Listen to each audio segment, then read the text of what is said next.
நம்ம ஸ்க்ரீன்ல டிசைன்ஸ் மட்டும் பார்க்கறதுக்குங்க ஷார்ட்கட் F9ங்க ஃபுல் ஸ்க்ரீன் ப்ரிவ்யூ.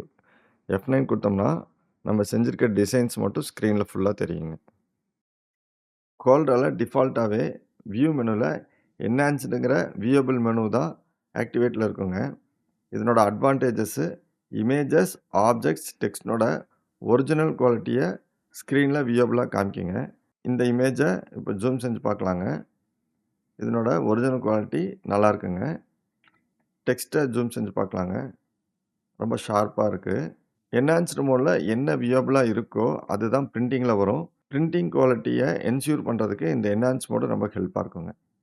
வியூ மெனுல வயர் ஃப்ரேம், நார்மல், பிக்சல் 3ம் ஆக்டிவேட்ல இருக்கும் பொழுதுங்க, உங்களோட சிஸ்டத்துல மெமரி கன்சப்ஷன் கம்மியாயிரும்.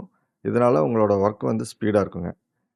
உங்களோட வொர்க்ல அல்லது உங்களோட டிசைன்ஸ்ல இமேஜஸ், எஃபெக்ட்ஸ்லாம் நெறையா குடுத்து செய்யும் பொழுதுங்க, என்ஹான்ஸ் மோட் இருந்ததுன்னா memory consumption ஜாஸ்தியாயிரும்.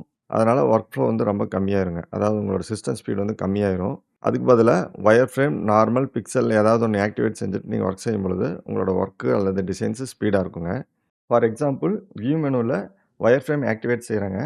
Objects, images, text எல்லாமே வியூவபிளா அவுட்லைனா மாறிருங்க. வயர் ஃப்ரேம் மோட்ல வொர்க் செஞ்சுட்டு இருக்கும் பொழுது, ஆப்ஜெக்ட்ஸ், இமேஜஸ், டெக்ஸ்ட்டோட எக்ஸாக்ட் குவாலிட்டிய நம்ம என்ஷூர் பண்றதுக்கு ஷார்ட்கட் கீ F9 குடுத்தோம்னா, அதனோட எக்ஸாக்ட் குவாலிட்டி வியூவபிள் ஸ்க்ரீன்ல ஃபுல் ஸ்க்ரீன் ப்ரிவ்யூவா வந்துரும். ஆஃப்டர் தட் வயர் ஃப்ரேம்லயே கன்டின்யூ செய்யறதுக்கு கீபோர்ட்ல, மவுஸ்ல ஏதாவது ஒரு கீய டச் பண்ணோம்னா, வயர் ஃப்ரேம் மோடுக்கு வந்துரும். நீங்க வொர்க்க அப்படியே கன்டின்யூ பண்ணலாங்க.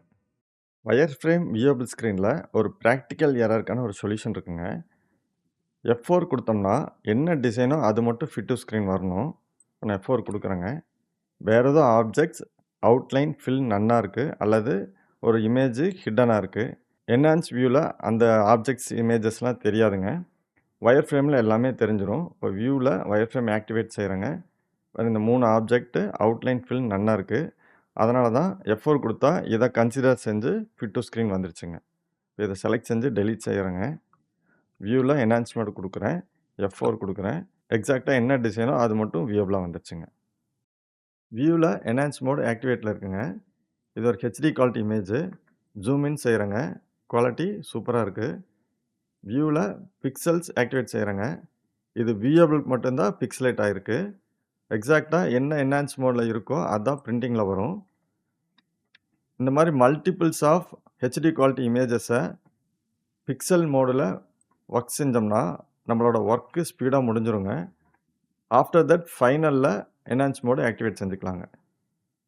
வியூ மெனுல வயர் ஃப்ரேம், நார்மல், பிக்சல் இந்த 3மே நம்மளோட மெமரி கன்சப்ஷன கம்மி செஞ்சு வொர்க் ஸ்பீட இன்கிரீஸ் செய்யறதுக்கு ஹெல்ப்பா இருக்குங்க. பிராக்டிஸ் செஞ்சுக்கங்க.